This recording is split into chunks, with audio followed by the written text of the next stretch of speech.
ஜாமீனில் வெளிவந்துள்ள செந்தில் பாலாஜிக்கு மீண்டும் அமைச்சர் பதவி வழங்கப்பட்டுள்ளது. அவருக்கு மின்சாரம், மதுவிலக்கு ஆயத்தீர்வு ஒதுக்கப்பட்டுள்ளது. செந்தில் பாலாஜி கரூர் சட்டசபை தொகுதி திமுக எம்எல்ஏவாக உள்ளார். செந்தில் பாலாஜி முன்பு அதிமுக, அமமுகவில் இருந்த நிலையில் கடந்த 2018 தான் திமுகவில் இணைந்தார். 2021 முதல்வர் ஸ்டாலின் அமைச்சரவையில் மின்சாரத்துறை மற்றும் மதுவிலக்கு ஆயத்தீர்வைத்துறை அமைச்சராக செயல்பட்டு வந்தார். கடந்த ஆண்டு அமலாக்கத்துறை கைதை தொடர்ந்து அவர் அமைச்சர் பதவியை ராஜினாமா செய்தார். இந்நிலையில் தற்போது அவர் மீண்டும் அமைச்சராக பொறுப்பேற்றுள்ளார். அதிமுக ஆட்சி காலத்தில் மறைந்த முன்னாள் முதல்வர் ஜெயலலிதா அமைச்சரவையில் போக்குவரத்து துறை அமைச்சராக இருந்தார். அப்போதுதான் அவர் போக்குவரத்து துறையில் பணி வாங்கி தருவதாக லஞ்சம் பெற்றார் என குற்றம் சாட்டப்பட்டுள்ளது. லஞ்ச ஒழிப்புத்துறை விசாரணை நடத்திய நிலையில் அமலாக்கத்துறை உள்ளே நுழைந்தது. இந்த வழக்கில் தான் கடந்த ஆண்டு செந்தில் பாலாஜி கைது செய்யப்பட்டு அமைச்சர் பதவியை இழந்தார்.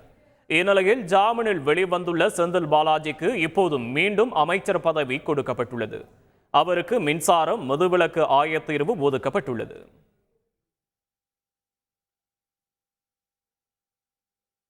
சர்ச்சையில் சிக்கியதால் அமைச்சர் பதவி பறிக்கப்பட்ட ஆவடி நாசருக்கு மீண்டும் அமைச்சர் பதவி வழங்கப்பட்டுள்ளது. சிறுபான்மையினர் நலன், வெளிநாடு வாழ் தமிழர் நலத்துறை ஒதுக்கீடு செய்யப்பட்டுள்ளது. திருவள்ளூர் மாவட்டம் ஆவடியைச் சேர்ந்த இவர் கடந்த 40 ஆண்டுகளுக்கு மேலாக திமுகவில் தொடர்ந்து பணியாற்றி வருகிறார். ஆவடி நாசர் கட்சி நடத்திய பல்வேறு போராட்டங்களில் கலந்து கொண்டு சிறைக்கு சென்றுள்ளார். 2001 முதல் 2006 மற்றும் 2011 முதல் 2016 ஆகிய 10 ஆண்டுகளில் ஆவடி நகர்மன்ற தலைவராக பதவி வகித்துள்ளார். 4 முறை ஆவடி நகர செயலாளராகவும், ஒருங்கிணைந்த திருவள்ளூர் காஞ்சிபுரம் மாவட்ட இளைஞரணி அமைப்பாளராகவும், சென்னை காஞ்சிபுரம் மாவட்ட பால் கூட்டுறவு சங்க தலைவராகவும் பதவி வகித்துள்ளார். 2021 பால்வளத்துறை அமைச்சராக செயல்பட்டார். அப்போது சர்ச்சையில் சிக்கியதால் அதன் பிறகு பதவி பறிக்கப்பட்டது. தற்போது மீண்டும் அவர் அமைச்சராக பொறுப்பேற்றுள்ளார். அவருக்கு சிறுபான்மையினர் நலன், வெளிநாடு வாழ் தமிழர் நலத்துறை ஒதுக்கீடு செய்யப்பட்டுள்ளது.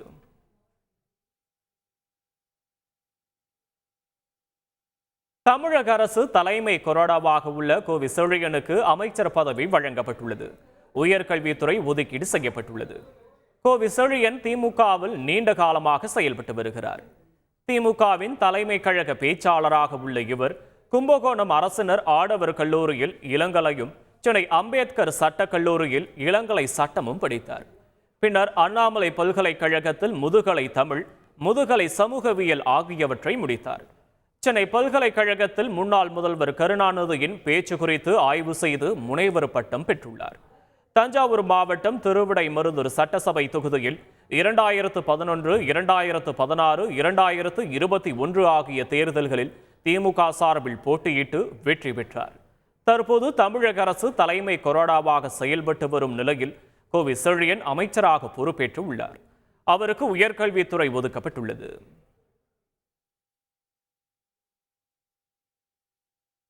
ஆர் ராஜேந்திரனுக்கு சுற்றுலாத்துறை அமைச்சர் பதவி வழங்கப்பட்டுள்ளது.